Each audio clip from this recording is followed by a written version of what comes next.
Every story starts from somewhere. For Diwee, it started with the Nissan Maxima. Not just a car, but a statement, a reflection of ambition before the world caught on. Back when the culture was different, when the cars, the music, the energy meant everything, that era didn't just inspire him, it helped shape them. Before the brands, before the recognition, he was already curating experiences.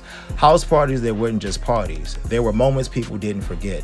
But evolution is more about elevation, is about impact. Through Grow, he's poured into the next generation, giving inner city youth and young adults access to something bigger than their environment. As the vision expanded, so did the rooms. From house parties to curated exclusive experiences where culture, conversation all connect at one table. Because the core of it all is never just about success, it's about the people you build with and the moments you create along the way. Now the vision continues, Art Taste, where art, fashion, and culinary experience collide. This April 26, 2026. A new level, a new experience, from everyday grind, from raw power and performance, because whether your life is on the track, it's all about how you move. This isn't just a story about cars, it's about growth, vision, and creating experiences that leave a mark. This is 106 in Cars, featuring Diwee.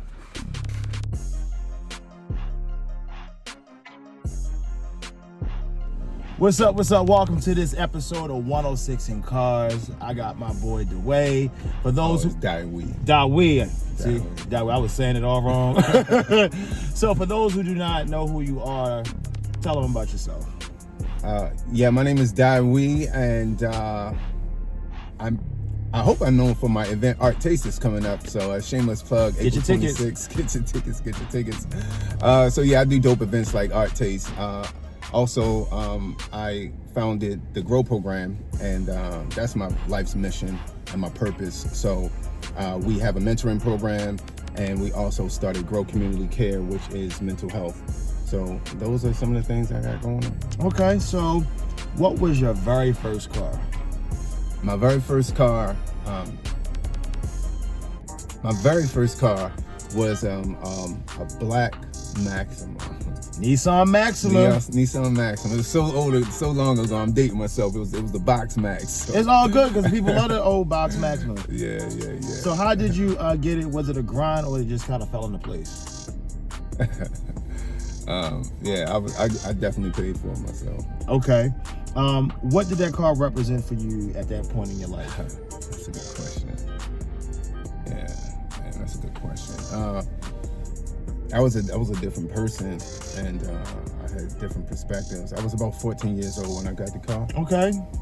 And I was moving fast-paced lifestyle, and that car represented for me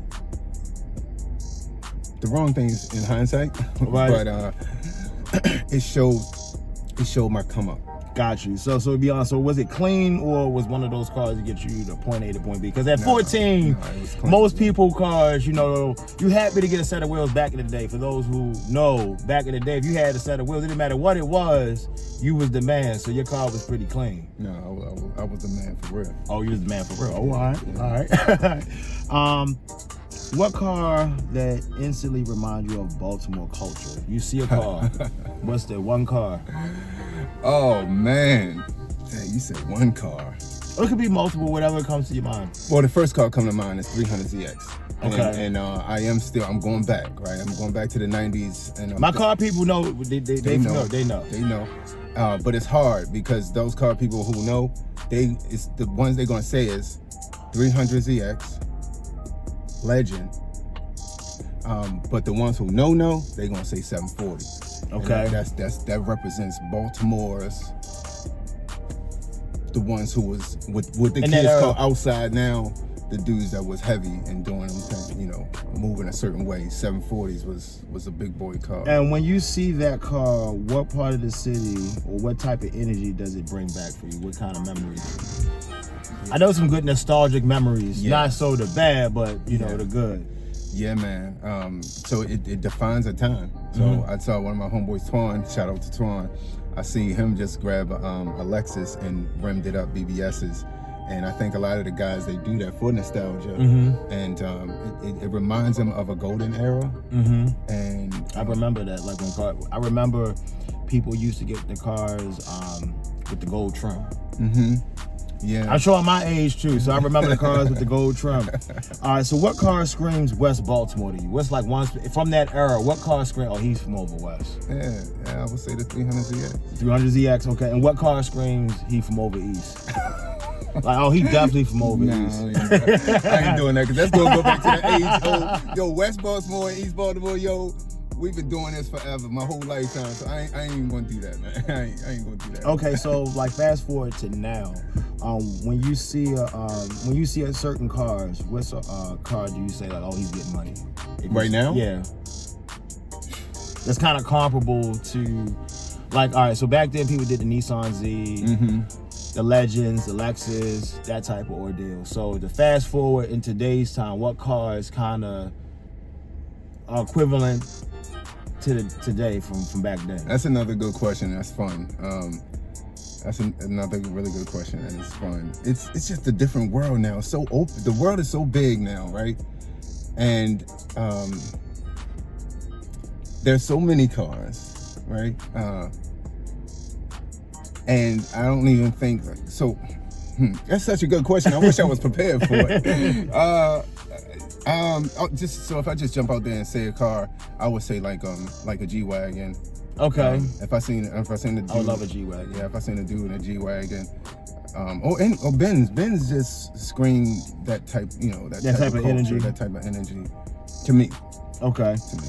So you're not known as a car guy. So how did you get into curating in events and building a name for yourself in the city? Oh, right, yeah. So definitely not a car guy. I'm not a car host. But in terms of building my name in the city, it was a very, very, very slow grind. And I say it all the time, it took me 20 years to be an overnight success, right? I saw the end in terms of where I wanted to be with the brand. But I knew I had to take step 1, step 2, step 3. Take little small steps. Take really small steps to get there. And so long story short, to answer your question, I stayed true to my brand and always gave quality events, whether it was just 75 people there or now like Art Taste is gonna have 750 people there, right? So staying on brand, that's the term I use a lot, staying on brand. And what was your first event and what did you learn from it, from your very first event? Yo, you got some good questions because your questions make me think and it's fun, right? It's real fun because now we got to do a fun fact, right? So people might think of like the brand and me doing these events in Harbor East or downtown or these places, right? But actually, shout out to some of my friends from the years when I had the Box Max and I was 14 years old getting money. People like Aisha and Tammy and a lot of my friends that still come to my parties. Bro, I was giving house parties at that age, 14. So I wasn't just getting money in the street. I was doing big parties. I was doing parties. Back then we was doing house parties, right? Wasn't a whole lot of clubs. It really wasn't clubs, right? And it was different times. I do remember like a family house parties, whatever. Like it'd be a big house. You would have like a nice crazy spread of food. The whole shebang. Well, that's a little different than that because now you're talking about structure, right? You're talking about so we was in the hood, right? Okay, like the hood, right? Okay. And there was certain houses. I would just rent out houses. Like some people might be older dude in the neighborhood or whatever, and I would book his house the same way you would book a venue. I would pay him for his crib, and then meeting DJs like Vicious V, rest in peace, Vicious V. DJs like that who I have relationships with. They would DJ, and I just was lit. I had the neighborhoods, and they would come pay to get into this house. And that was kind of different back then because there was no social media. No. So how did you get the word out for people to come? Or was it a lot of word of mouth? Yeah, that's funny. Or did you do flyers? Like I hand out flyers, that kind of thing? Well, the flyers came later because I started bringing people like Nas and rappers and stuff like that to town. But that was me in a high school at about 16 years old. when I started doing that, and it was a different game. The game had evolved. Like right now, we see nightlife and promotions. It keeps evolving every 3 to 5 years or so in terms of marketing. Right now, we're on social media, etc. But before the flyers, because I was doing the flyers around 94, 95-ish, right? When I was bringing rappers to town. But I do not remember doing flyers when I was doing the parties. I think it was more of a word of mouth type of thing. You was already in the hood. You was already everybody outside. Like so, outside is different now than it was then. Yeah, it was 1,000 people in the street back then. You know what I mean? And what made you realize, you know what, I could really do this? You know, granted, yeah, you started off, you know, small, doing house parties, you know, and then you elevated and you started doing it in venues, and then collaborating with other people and businesses and products and so forth and so on. What made you, you know, click like, you know, I can actually do this. This is actually sustainable. Yeah, I think that early on, being able to pack those houses and people knowing I was a culture, I was pushing the culture forward, and I was tapped into the pulse of the city, and it was evident in how people turned up and paid to be in the spaces that I would curate. I saw it early on, right? So I had tangible evidence of success. Got you. And what separates your events from everybody else who's in Baltimore right now? Like, what would you say is different? Everybody's doing this thing, you know, they're equally successful in their own right, but what would you say makes yours stand out from the others? Yeah, that's good. Another really good question, because we all different. So for me, like, art taste is a definition of expression of who I am, and what you get from art taste is, I like my events to look and feel fresh and new, right?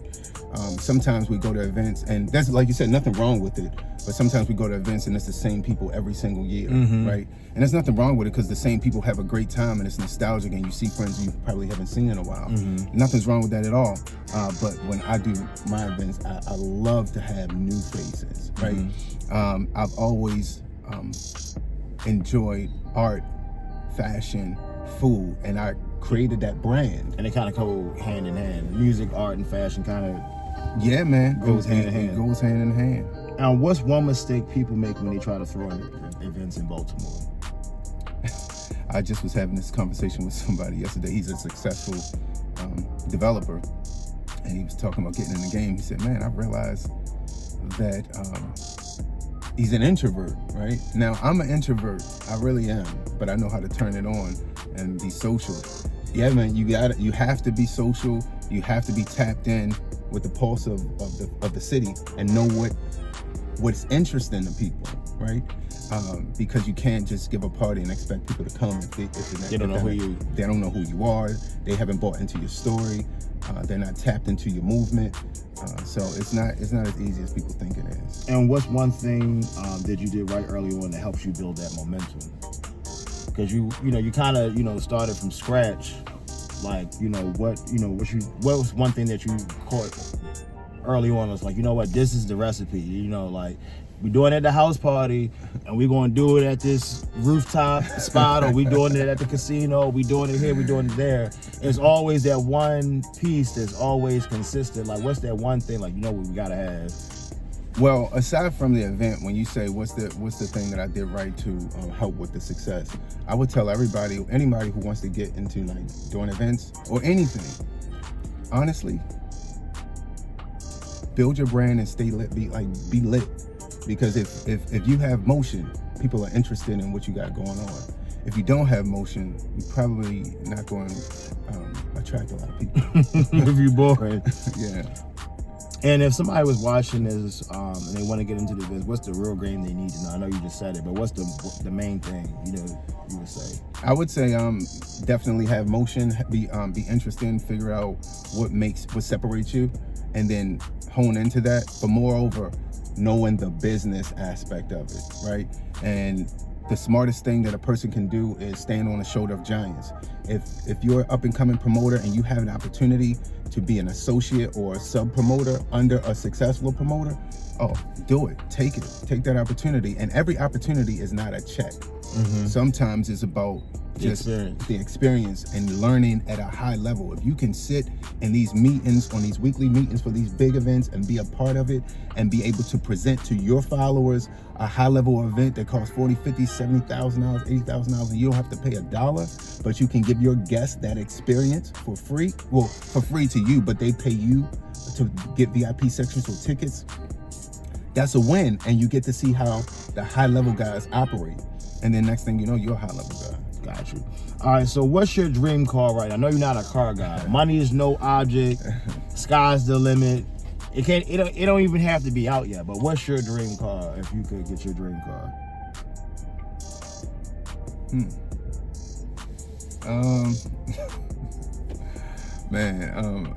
Yeah, it's I wish I was a little more prepared for these questions.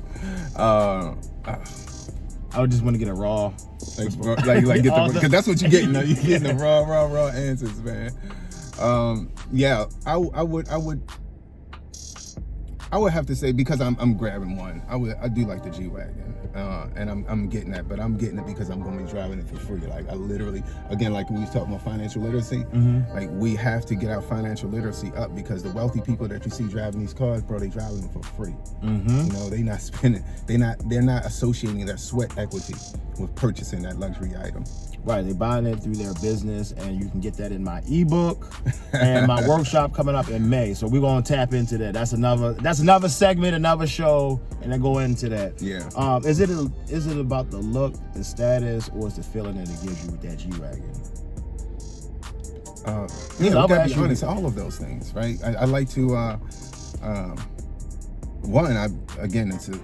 I'll drive it when I can drive it for free. I mean, I could pay one for one cash right now, but I would never do that, right? You know better. Absolutely, never do that. Right?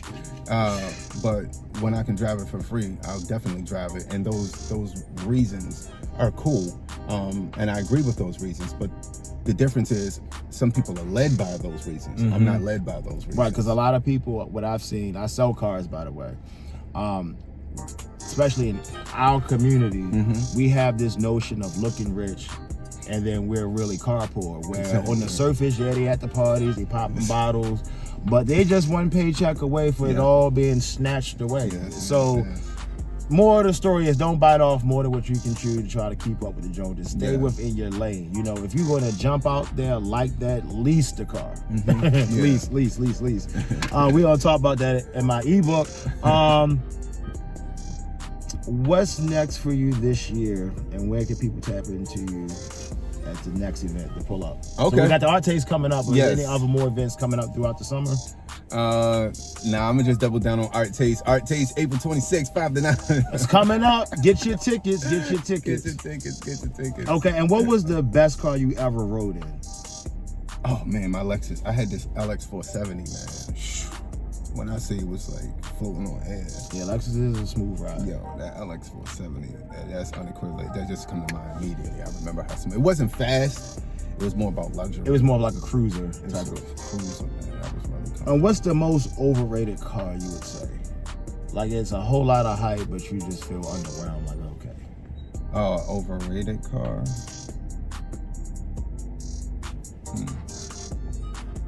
Yeah, I mean, I don't know. The first car that came to mind was like a Bugatti or anything like that. And the reason that came to mind is, spend $1 million on a car, man. And you can't. Yeah. I mean, I feel like when you at that level, a Bugatti is more a status symbol. Like you can buy that car on your debit card. Yeah, well, but the problem is, I don't think that the rappers are doing it that way. I think they're sweating to get it, right? And if your sweat equity is associated with purchasing anything, that's not how you purchase luxury items. That's just crazy. That is very true. So that is the episode for 106 in Cars with Diwee. I was saying it all wrong. So make sure you get the tickets to his Art Taste April 26th. Yes. April 26th, and then also stay tuned in for my event coming up, How to Buy a Car Without Getting Finessed, sometime in May. All that will be disclosed. So I'll see y'all later. Make sure y'all like, follow, and subscribe. Peace.